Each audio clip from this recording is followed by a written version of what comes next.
अप्रैल में वफाकी हुकूमत की जानिब से FIA के साइबर क्राइम विंग की तहलील के बाद कायम की जाने वाली national cyber crime investigation agency अपने क़याम के बाद से ही मुसलसल तनाज़ात का शिकार है। क़याम के चंद माह बाद ही रावलपिंडी, लाहौर समेत मुख्तलिफ शहरों में NCCIA के मुतअद्दिद अफसरान के खिलाफ करप्शन, इख्तियारात के नाजायज़ इस्तेमाल और मुबैना भत्ताखोरी के इल्ज़ामात सामने आए, जिस पर FIA ने कई अहलकारों और अफसरान के खिलाफ मुकदमा दर्ज करके गिरफ्तारियाँ भी की हैं। जबकि लाहौर में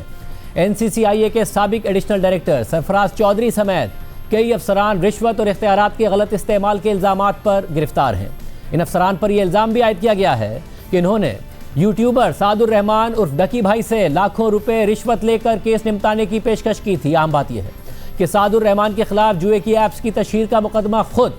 NCCIA लाहौर ने दर्ज किया था और उन्हें 17 अगस्त को बैरून मुल्क जाते हुए गिरफ्तार किया गया था। तकरीबन 3 माह हिरासत और जेल में रहने के बाद सादुर रहमान को लाहौर हाई कोर्ट ने 26 नवंबर को जमानत पर रिहा कर दिया। जबकि अब रिहाई के बाद सादुर रहमान ने NCCIA अहलकारों, खासतौर पर साबिक एडिशनल डायरेक्टर सरफराज चौधरी पर तशद्दुद और इख्तियारात के नाजायज़ इस्तेमाल और भत्ता तलब करने के संगीन इल्ज़ामात आयद कर दिए हैं। जबकि सरफराज चौधरी और NCCIA लाहौर के मुतअद्दिद दीगर अफसरान इस वक्त करप्शन और भत्ताखोरी के संगीन इल्ज़ामात पर FIA की तहवील में हैं। कल अपनी रिहाई के तकरीबन एक हफ्ते बाद सादुर रहमान और डकी भाई ने YouTube पर एक वीडियो में दावा किया कि दौरान हिरासत उन पर किस तरह तशद्दुद किया गया, उनके अहले खाना को जहनी टॉर्चर का निशाना बनाया गया और कैसे उनसे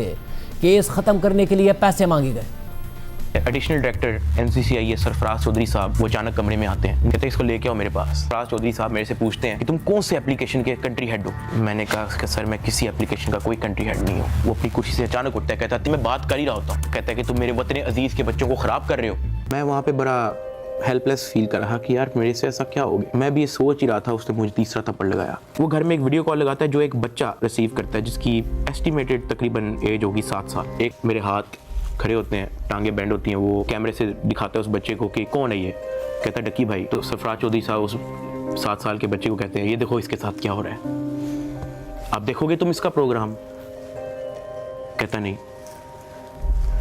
चलो फटाफट इसको गालियां दो। चलो कि इस पूरी इन्वेस्टिगेशन के दौरान ये जो असिस्टेंट डायरेक्टर शुएब रियाज जो मेरा इन्वेस्टिगेशन ऑफिसर था, उनका जो फ्रंटमैन था, उसको सिर्फ इस काम के लिए रखा हुआ था कि वो मेरे से पैसों की डिमांड करे। वो कहता कि तेरा जो मसला है ना वो 7-8 के अंदर हल हो जाएगा। मैंने कहा 7-8 करोड़? कहता तो और। मैंने कहा इतने तो मेरे पास है ही नहीं। इन्होंने मेरे एक दोस्त से बात की और उस दोस्त को कहा कि इसको मुझे आके कहो कि ये पैसों से मसला हल होगा। उसकी जो भी गपशप हुई मेरे दोस्त ने वापस आके बताई। कहता कि ये पैसे ही मांग रहे हैं। मैंने कहा यार इस तरीके से मेरी फैमिली को ब्लैकमेल कर रहे हैं, इस तरीके से मुझे टॉर्चर कर रहे हैं, ये लोग चाहते क्या है। वो ये कह रहे हैं कि अरूब को हम पर्चे में नामजद ना करें और उस पर कोई नया पर्चा ना दें और उसको अरेस्ट ना करें, उसका वो 1 करोड़ रुपया मांग रहे हैं। मतलब NCCA ऑफिसर्स ने मुझे जेल भेजने के भी मेरी फैमिली से पैसे लिए। आम बात यह है कि सरफराज चौधरी वही शख्स हैं जो चंद माह पहले तक मुख्तलिफ पॉडकास्ट में सादुर रहमान की गिरफ्तारी को जस्टिफाई कर रहे थे। वो इसी केस को बुनियाद बनाकर यूट्यूबर्स को मुल्क के लिए ख़तरा और नासूर करार देते थे और वाज़े तौर पर अपना काम करने के बजाय मॉरल पुलिसिंग कर रहे थे। अगर डकी भाई या किसी भी शख्स ने मुल्क के कवानीन तोड़ते हुए कोई जुर्म किया है तो तफ्तीश, तहकीक और ट्रायल किया जाए। मगर यह सब क्यों किया गया? उनके कंटेंट पर ज़रूर सवालात उठते हैं, मगर एक सरकारी अफसर को कानून से बालातर होकर तकरीरें करने और इक़दामात का हक़ किसने दिया है? इन्हीं सरफराज चौधरी ने सितंबर में मुअत्तिल होने और फिर अक्टूबर में गिरफ्तारी से पहले एक पॉडकास्ट के दौरान वतन अजीज़ के मुस्तकबिल और वतन के बच्चों के लिए बड़े बड़े दावे करते हुए सादुर रहमान के ऊपर इल्ज़ामात लगाए थे।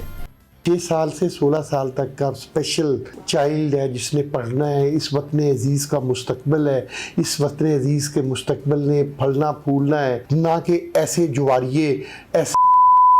या जो भी मक्कारी या कमारबाज ये जुआ ऐप्स या गलाजत मेरे वतन अजीज़ के बच्चों को सिखाते हैं। तो आपके तवस्सुस से मैं उनको पैगाम देना चाहता हूँ, बाज आ जाए, कानून हरकत में आ चुका है। अब तुम सब की किस्मत में जेल लिखी है और तुम लोगों को हिसाब देना होगा रियासत पाकिस्तान को। मैं कहता हूँ कि अरब नहीं, 2 अरब नहीं, ट्रिलियन डॉलर्स का लॉस हो रहा है मेरे वतन अजीज़ के मुस्तकबिल का, जो आपको आइंदा चंद सालों के बाद नज़र आना था इनके असरात की वजह से। लेकिन अल्हम्दुलिल्लाह हमने इनका कला कमा किया है और अब इनको पनपने नहीं देंगे। अब जब पूछा जाता है बच्चों से, वही 6 साल से 16 साल, बड़े होके क्या पढ़ोगे, पढ़ के क्या करोगे, वो कहते हैं पढ़ने की जरूरत क्या है, गाली देंगे, रोस्ट करेंगे लोगों को। जुआ सीख रहे हैं यूट्यूबर्स से जो चिट्टे अनपढ़ है, मैट्रिक फेल है या FA फेल है, जिनका अपना कोई किरदार नहीं है वतन अजीज की तरक्की के लिए या माशरे को बनाने के लिए। जब मेरे बच्चे जहां पर तालीम का जिस रियासत में फुकदान होगा, जो पढ़ रहे हैं वो भी ये कहेंगे, तो फिर अदारों को इसके बारे में सोचना पड़ा। वाज़ेह रहे कि सरफराज चौधरी समेत NCCIA लाहौर के दीगर अफसरान को सितंबर में मुअत्तल कर दिया गया था। फिर ये अफसरान मुअत्तली के बाद कुछ अरसा मंजर आम से गायब रहे और फिर अचानक FIA ने इन अफसरान की गिरफ्तारी जाहिर की। ये गिरफ्तारी सादुर रहमान की अहलिया उरूब जतोई की दरख्वास्त पर दर्ज होने वाली FIR के तहत अमल में आई और इस केस में ये तमाम अफसरान इस वक्त जुडिशल रिमांड पर हैं। NCCIA लाहौर के अफसरान के खिलाफ दर्ज इस FIR के मतन के मुताबिक NCCIA लाहौर से पता चला कि उन्होंने कार्रवाई करते हुए मुदैया के शौहर मुलजिम सादुर रहमान उर्फ डकी भाई को गिरफ्तार किया है और तफ्तीश असिस्टेंट डायरेक्टर शुएब रियाज के हवाले हुई है। मुलजिम शुएब रियाज ने सादुर रहमान की बेगम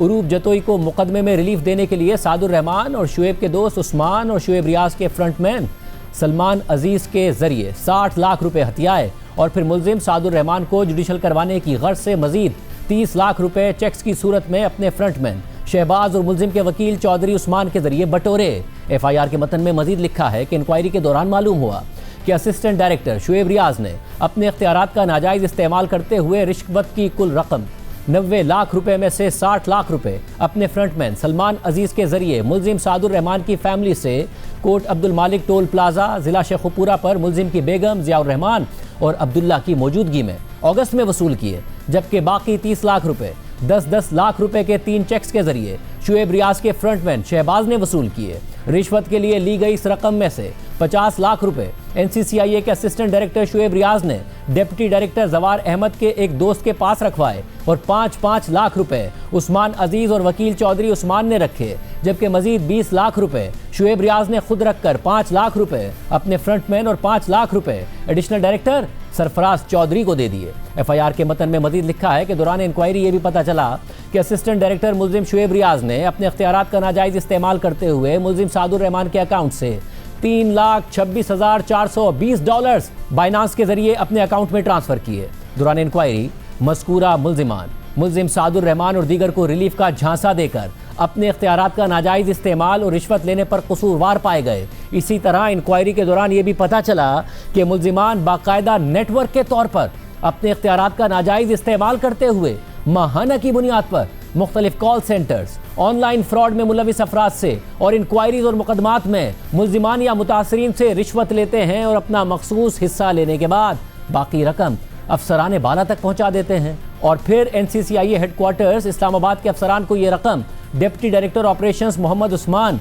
और डिप्टी डायरेक्टर अयाज खान के जरिए पहुंचाई जाती है। NCCIA लाहौर से एडिशनल डायरेक्टर सरफराज चौधरी और डिप्टी डायरेक्टर जवार अहमद माहाना तकरीबन 10 लाख रुपए deputy director operations Islamabad headquarters Mohammad Usman और डिप्टी डायरेक्टर अयाज खान के हवाले करते हैं, जो ये रकम आगे अफसरान तक पहुंचाते हैं। FIR के मुताबिक इंक्वायरी से मजीद ये भी पता चला है कि सब इंस्पेक्टर्स यासिर रमज़ान और अली रज़ा, असिस्टेंट डायरेक्टर्स मुज्तबा और शुएब रियाज मुख्तलिफ कॉल सेंटर्स, एग्रीगेट कंपनीज और ऑनलाइन फ्रॉड करने वाले मुलजिमान से सहूलतकारी की मद में माहाना की बुनियाद पर रकूम इकट्ठी करके 50% खुद रख लेते हैं, जबकि बाकी 50% अपनी पोस्टिंग बचाने और गैर कानूनी कामों में पुश्त पनाही की मद में डिप्टी डायरेक्टर और एडिशनल डायरेक्टर के जरिए NCCIA हेडक्वार्टर्स इस्लामाबाद पहुंचा देते हैं। इन तमाम हालात की रोशनी में मुलजिमान additional director Lahore Sarfaraz Chaudhry, deputy director Lahore Jawar Ahmed, deputy director operations Islamabad Mohammad Usman, deputy director Islamabad Ayaz Khan,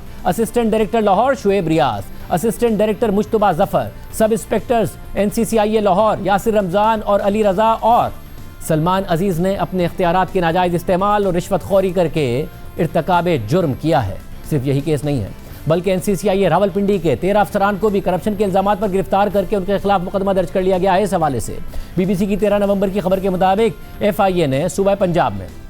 NCCIA के 13 अफसरान के खिलाफ बदउनवानी के इल्ज़ामात के तहत मुकदमा दर्ज किया है। इस मुकदमे में कहा गया है कि इन अफसरान पर रावलपिंडी में चीनी शहरियों की जानिब से चलाए जाने वाले 15 गैर कानूनी कॉल सेंटर से करोड़ों रुपए की रिश्वत वसूल करने का इल्ज़ाम है। FIR में इल्ज़ाम आयद किया गया है कि मुल्जिमान गैर कानूनी कॉल सेंटर्स पर छापों के बाद मुख्तलिफ मकामात पर जाकर डील्स करते थे और भारी रकूम वसूल करते थे। रावलपिंडी में दर्ज होने वाले मुकदमे के मतन में तफसीलात देते हुए NCCIA ने कहा था कि रावलपिंडी में उसके अफसरान और एहलकार मुबैना तौर पर गैर कानूनी काम कर रहे थे और फ्रॉड के जरिए अवाम से धोखाधड़ी से भारी रकम बटोर रहे थे। रावलपिंडी में दर्ज होने वाले मुकदमे में अफसरान और एहलकारों की जानिब से वसूली की जाने वाली मुबैना रकूम की तफसीलात भी दर्ज की गई हैं और बताया गया है कि ये लोग माहाना करोड़ों रुपए रिश्वत और भत्ता लेते थे और रकम आपस में तकसीम कर ली जाती थी। मुकदमे के मतन में दावा किया गया कि एक सब इंस्पेक्टर ने नए कॉल सेंटर के लिए 8 लाख रुपए माहाना तय किया, जबकि इस्लामाबाद के सेक्टर F11 में एक कॉल सेंटर पर छापे के बाद 4 करोड़ रुपए की डील फाइनल की गई। इस कॉल सेंटर पर छापे से मुताल्लिक बताया गया था कि इसमें 14 चीनी शहरियों को गिरफ्तार किया गया था। मुकदमे में दावा किया गया कि गिरफ्तार किए गए एक शख्स की बीवी से बाजियाबी के लिए 80 लाख रुपए वसूल किए गए। एक एडिशनल डायरेक्टर के खिलाफ दर्ज मुकदमे में यह भी बताया गया कि उनकी टीम ने सितंबर 2024 से अप्रैल 2025 तक 12 करोड़ रुपए वसूल किए। हालिया तनाज़ात और केसेस से मुताल्लिक जब हमने NCCIA से मौक़िफ़ के लिए रब्ता किया तो उन्होंने बताया कि करप्शन में अफराद मुलव्विस होते हैं, इदारे नहीं। NCCIA अपने एहलकारों की किसी भी किस्म की करप्शन के खिलाफ ज़ीरो टॉलरेंस की सख्त तरीन पॉलिसी रखती है। इस मामले में तमाम कार्रवाइयाँ मुकम्मल मेरिट और मुकर्ररा कानूनी तरीक़ाकार के मुताबिक की जा रही हैं और FIA एंटी करप्शन के साथ इन्वेस्टिगेशन पहले से ही जारी है। FIA ने खुद NCCIA के अफसरान के खिलाफ संगीन इल्ज़ामात पर मबनी केसेस दर्ज किए हैं। अहम बात यह है कि ये अफसरान पहले खुद कई सालों से FIA के ही मातहत इदारे साइबर क्राइम विंग का हिस्सा रहे हैं और ख़ास तौर पर हालिया केसेस के मरकजी किरदार NCCIA लाहौर के साबिक एडिशनल डायरेक्टर सरफराज चौधरी का नाम इससे पहले नौजवानों को ट्रैप करके तौहीन मजहब के संगीन इल्ज़ामात में नामजद करने वाले मुबैना ब्लास्फेमी बिजनेस ग्रुप से भी मंसूब रहा है। और उनकी एक पुरानी वीडियो भी है जिसमें वो एक सेमिनार से खिताब करते हुए ना सिर्फ ये बता रहे हैं कि कैसे उन्होंने ऑनलाइन ब्लास्फेमी करने वाले मुल्जिमान को पकड़ा है, बल्कि वो साथ ही वकला को खबरदार कर रहे हैं कि वो ऐसे मुल्जिमान के केसेस ना लड़ें। कोई यूनियन, कोई दुनिया के तमाम कंट्रीज अगर हमें रोकना चाहें, हम इस काम को नहीं रुकने देंगे। हम इन लोगों को पकड़ेंगे। हम आपको भी फिगर बताता हूं मैं आगे कि मैंने आज तक कितने बंदे पकड़े हैं। 400 प्लस मुल्जिमान इस वक्त हमने पकड़े हुए जो जेलों में हैं। 36 के खिलाफ कानूनी कार्रवाई के बाद सजाएं हो चुकी हैं। मोस्ट ऑफ के लिए सजाए मौत है। कुछ इसके अंदर ऐसे हैं जिनको उम्र कैद की सजा मिली है। और हम डेली ट्रायल बेस पे हमारे स्पेशल लॉयर्स हैं, जो प्रोसिक्यूटर्स हैं, जो ब्लास्फेमी कोर्ट्स में पेश होते हैं, इंश्योर होते हैं कि तमाम गवाहान हों और हम जल्द से जल्द इसकी तकमील के लिए करें। मेरी अपनी वकला बरादरी से एक दरख्वास्त है कि जो इन ब्लास्फेमियर्स के वकील बनते हैं वो काइंडली, उनसे मेहरबानी है कि वो एक दफ़ा मेरे ऑफिस आएँ, उनको जाने। खुदारा वो इन ब्लास्फेमर्स के साथी मत बने और अपने अल्लाह के और उसके रसूल पाक सल्लल्लाहु अलैहि वसल्लम के घर में खुद को इस रुसवा ना करें। अगर तो वो सच्चे हैं तो बेशक केस लड़ें। या मकबूल जान साहब तशरीफ फरमा है। आप हजरत साद रिजवी साहब, जिनके वालिद साहब के मैं और चौधरी इजाज साहब तो वैसे ही मोतकद थे, अल्लाह उन्हें गरीब के रहमत फरमाए, करवर गरीब फरमाए। आप हुक्म फरमाएं। ब्लास्फेमी के केसेस में मुबैना तौर पर मुलव्विस कई नौजवानों के केसेस लड़ने वाले वकील हादी अली चट्ठा ने सरफराज चौधरी के हवाले से एक्स पर लिखा कि ये वही शख्स है जिसने ब्लास्फेमी बिजनेस ग्रुप के कहने पर सैकड़ों नौजवानों को ब्लास्फेमी के झूठे मुकदमात में फंसाकर उनकी जिंदगियां तबाह की हैं। ऐसे अफसरान के लिए भत्ताखोरी और तशद्दुद मामूल की बात है। हुकूमत ऐसे ही अफसरान को परवान चढ़ाने और उनकी हौसला अफजाई करने को पसंद करती है। वाज़ेह रहे कि पाकिस्तान में हालिया कुछ अरसे में सोशल मीडिया, खासतौर पर फेसबुक और व्हाट्सएप पर गुस्ताखाना मवाद फैलाने के मुबैना इल्ज़ामात में सैकड़ों नौजवानों को FIA के साइबर क्राइम विंग ने गिरफ्तार कर रखा है और वो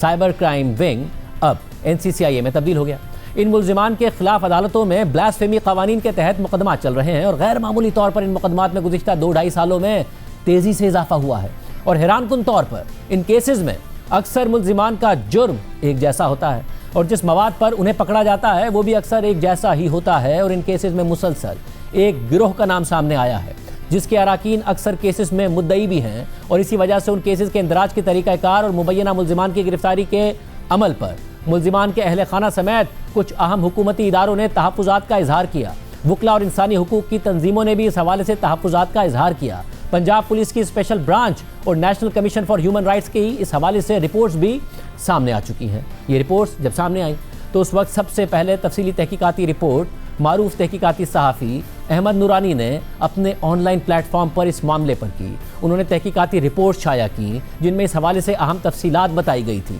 इन रिपोर्ट्स और मुतासरा अफराद के अहल खाना की जानिब से मुबैना मुल्जिमान को फंसाकर उनसे गुस्ताखाना मवाद शेयर करवाने का जो तरीका कार बताया गया उसमें काफ़ी मुमासलत है और अक्सर केसेस में इन मुतासरा नौजवानों को ट्रैप करने के लिए सबसे पहले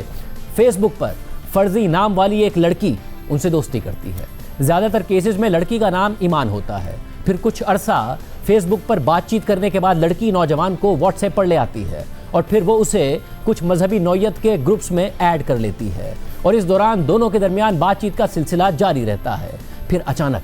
किसी व्हाट्सएप ग्रुप में मजहब या मजहबी शख्सियात के बारे में गुस्ताखाना मवाद शेयर कर दिया जाता है जिस पर मज़कूरा नौजवान उस ईमान नामी लड़की से अपने तहफ़्फ़ुज़ात का इजहार करता है या फिर वो लड़की खुद उससे पूछती है कि आज मैं कहीं मसरूफ़ थी, उस ग्रुप में क्या हुआ मुझे बताओ। तो जब लड़का उसे तफसीलात बताता है तो लड़की उससे कहती है कि आप ऐसा करें कि व्हाट्सएप ग्रुप में जो मवाद शेयर किया गया था वो मवाद मुझे फॉरवर्ड कर दें, मैं देखती हूँ। इसके बाद लड़की उस चैट का स्क्रीनशॉट लेकर उस लड़के को ही ब्लॉक कर देती है ताकि वो अगर चैट डिलीट करे तो उसके पास से चैट गायब ना हो जाए। इस सारे अमल के कुछ दिनों बाद मज़कूरा नौजवान को नौकरी या बाहर ले जाने का झांसा देकर किसी जगह पर बुलाया जाता है जहां पहले से ही कुछ लोग या FIA के अहलकार उसका इंतज़ार कर रहे होते हैं और फिर वो लोग इस नौजवान को गिरफ्तार करके उसे बताते हैं कि तुमने गुस्ताखाना मवाद शेयर किया है इसलिए तुमसे तफ्तीश करनी है और फिर उसका मोबाइल जब्त कर लिया जाता है। और कुछ केसेस में ये प्राइवेट लोग या गैंग इन मुबैना मुल्जिमान को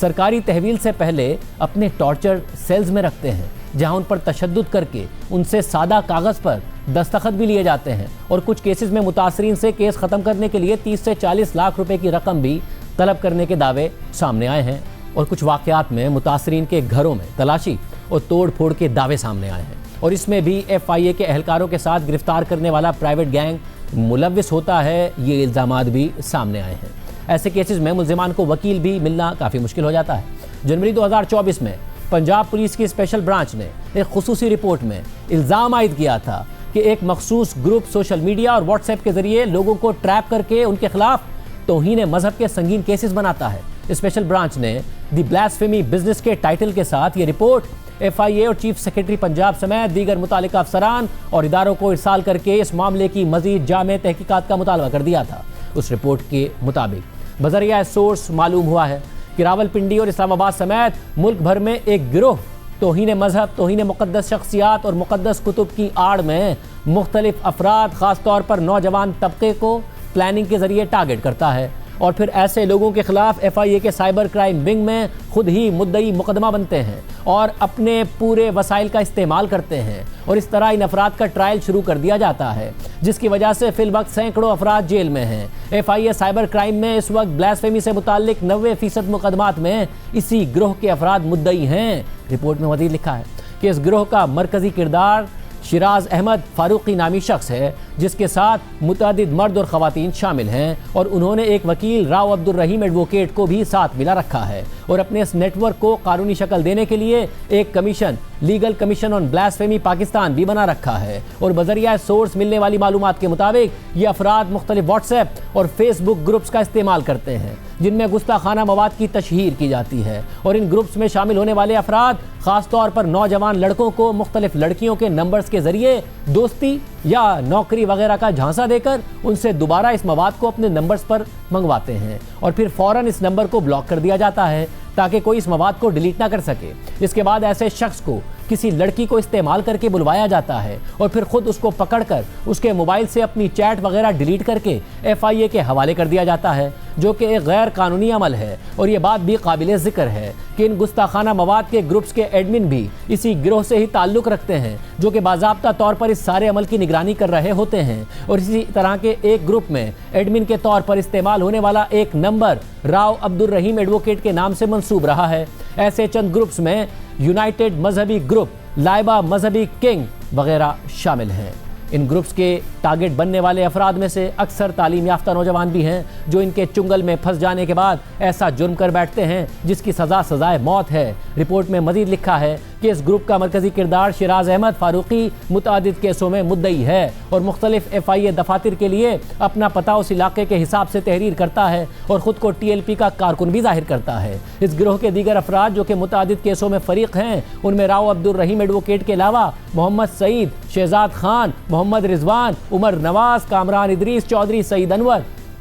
मियाँ इमरान, हाफिज़ लियाकत मंजूर कंबो, अब्दुल्ला सुल्तान और गजनफर अली वगैरह शामिल हैं। यह गिरोह इस वक्त गुस्ताखाना मवाद की तशहीर की आड़ में सैकड़ों अफराद को अपना टारगेट बना चुका है, जबकि सोर्स की इतला के मुताबिक इन लोगों ने अपना टारगेट हज़ारों की तादाद में पहले से तय किया हुआ है, जो कि उनके मकासद को मजीद अयां करता है। मजीद इन अफराद ने अपने आप को कुल वक्ती इस काम के लिए मसरूफ़ किया हुआ है, जिसकी हद में आने वाले तमाम अखराजात बशमूल ट्रांसपोर्ट, वकला की फ़ीस, रिहाइश और दीगर मामलात के लिए खर्च का कोई ज़ाहिरी ज़रिया आमदनी भी नहीं है, जो कि एक बाइस तशवीश अमल है। इसके अलावा FIA में मुद्दई मुकदमा बनते हुए 4 से 6 माह के लिए अपने मोबाइल फ़ोन भी FIA के हवाले करने होते हैं, जिनकी कीमत लाखों रुपए बनती है। यहाँ ये बात भी काबिल ज़िक्र है कि सिर्फ मुल्ज़िमान के खिलाफ यकतरफ़ा कार्रवाई अमल में लाई जा रही है, जबकि इन गुस्ताखाना ग्रुप्स के एडमिन और मुद्दई की जानिब से डिलीट शुदा मोबाइल फ़ोन के मवाद के हवाले से कोई कार्रवाई अमल में नहीं लाई जा रही है, जिसकी वजह से ऐसे वाक़यात में रोज़ाना की बुनियाद पर इजाफा होता जा रहा है। इस ग्रुप के सरकर्दा रुकन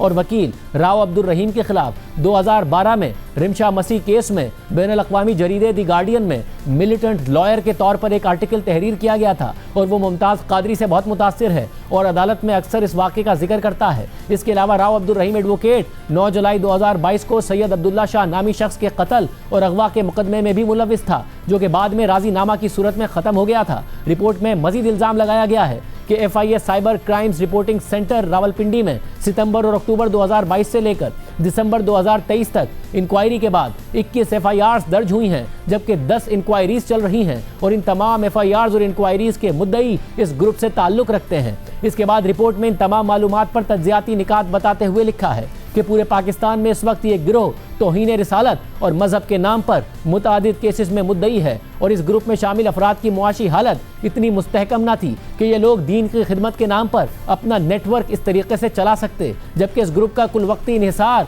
और वक्त देना और इतनी तादाद में मोबाइल फ़ोन्स फॉरेंसिक के लिए FIA के हवाले करना और दीगर तमाम अखराजात को बर्दाश्त करना एक सवालिया निशान है। और ऐसे वाक़यात में टारगेट किए गए अफराद में से अक्सर को FIA से पहले खुद पकड़ना और फिर मोबाइल से मर्जी का डेटा डिलीट या सेंड करके फिर FIA के हवाले कर देना एक तशवीशनाक अमल है। रिपोर्ट में मजीद इल्ज़ाम लगाया गया है कि इसी तरह ये गिरोह एक ख़ास एजेंडे की तकमील कर रहा है, जिसकी वजह से इन्होंने अपने टारगेट सैकड़ों से शुरू करके हज़ारों की तादाद में तय किए हुए हैं, जो कि इस अमर की निशानदही करता है कि इसमें मुमकिन तौर पर कोई खुफिया हाथ या फंडिंग भी शामिल हो सकती है। और इस ग्रुप ने खुद को मजहबी रंग देकर मुल्क में मजहब जैसे हसास पहलू का भरपूर इस्तेमाल किया है, जिसकी वजह से कोई भी शख्स इनके खिलाफ अपनी आवाज़ बुलंद नहीं करता, बल्कि ऐसे किसी भी शख्स को गुस्ताखी का हिमायती करार देकर उसकी जान को खतरा लाहक कर दिया जाता है। इस ग्रुप की जानिब से जहां बिलखुसूस नौजवान तबके को बजरिया खवातीन टारगेट करके फंसाया जाता है, वहीं ऐसे ग्रुप एडमिन और बार बार एक ही ग्रुप के मुद्दई होने की वजह से ये मामला मजीद गौर तलब हो जाता है। रिपोर्ट में मजीद इल्ज़ाम लगाया गया है कि जबकि मुद्दई मुकदमा मुख्तलिफ दरख्वास्तों में अपने एड्रेस वगैरह भी गलत तहरीर करते हैं, जो कि एक मशकूक अमल है और इस गिरोह के मकासद को मजीद नुमाया करता है। इसके अलावा ये गिरोह मुख्तलिफ मौक़े पर सेमिनार वगैरह भी मुनक़िद करते हैं, जिसकी मद में आने वाले अखराजात के हवाले से कोई आंसर वाज़े नहीं है। अगर ये मामला ऐसे ही चलता रहा तो मुस्तकबिल करीब में ये एक बहुत बड़े मजहबी मसले की शक्ल इख्तियार कर जाएगा। इसके बाद रिपोर्ट में हुक्काम बाला के लिए सिफारिशात मुरत्तिब करते हुए लिखा गया है कि पाकिस्तान एक इस्लामी रियासत है, जहाँ इस्लामी इक़दार एक ख़ास अहमियत की हामिल है, मगर बदकिस्मती से इंतहा पसंद अनासिर की वजह से बैनुल अक़वामी दुनिया में बदनामी का सबब बनता है। लिहाजा मजहब की आड़ में अपने मकासद के हुसूल के लिए ऐसी कार्रवाइयाँ गौर तलब हैं और इस ज़िम्न में इक़दामात किए जाना बहुत ज़रूरी है, ताकि मुमलिकत पाकिस्तान न सिर्फ मुल्क के अंदर बल्कि बैनुल अक़वामी दुनिया में भी किसी भी किस्म की मज़ीद इंतहा पसंदी और मजहबी जनूनियत का मुर्तकिब ना हो सके। और सूरत हाल के तनाजुर में ये सिफारिशात की जाती हैं कि FIA साइबर क्राइम विंग को ताकीद की जाए कि ऐसे मुल्जिमान के अलावा इन गुस्ताखाना ग्रुप एडमिन्स के खिलाफ भी कार्रवाई अमल में लाई जाए, ताकि बजरिया टारगेट ऐसे वाक़यात की हौसला शिकनी हो सके और एक आज़ाद और ख़ुद मुख्तार कमीशन की तश्कील दी जाए,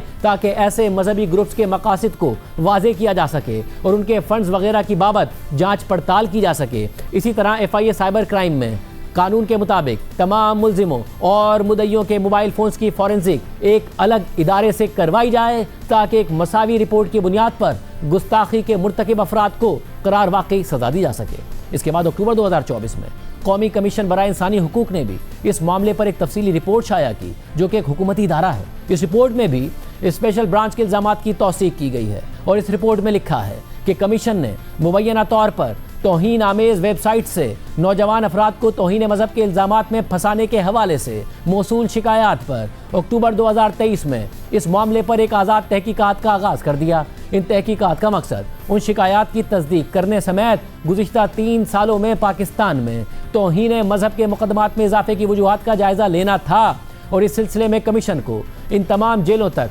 मुकम्मल रसाई दी गई जहां ब्लास्फेमी के मुबैना इल्जामात में ज़ेर हिरासत अफराद कैद थे। रिपोर्ट के मुताबिक तहकीकात के नताइज से एक तशवीशनाक ट्रेंड नुमायां हुआ है, जिसके तहत तौहीन मजहब के केसेस में वाज़े इजाफा हुआ है, जिनमें से अक्सर केसेस FIA के साइबर क्राइम यूनिट ने प्राइवेट शख्सियात के साथ मिलकर बनाए हैं। तौहीन मजहब के केसेस में ये इजाफा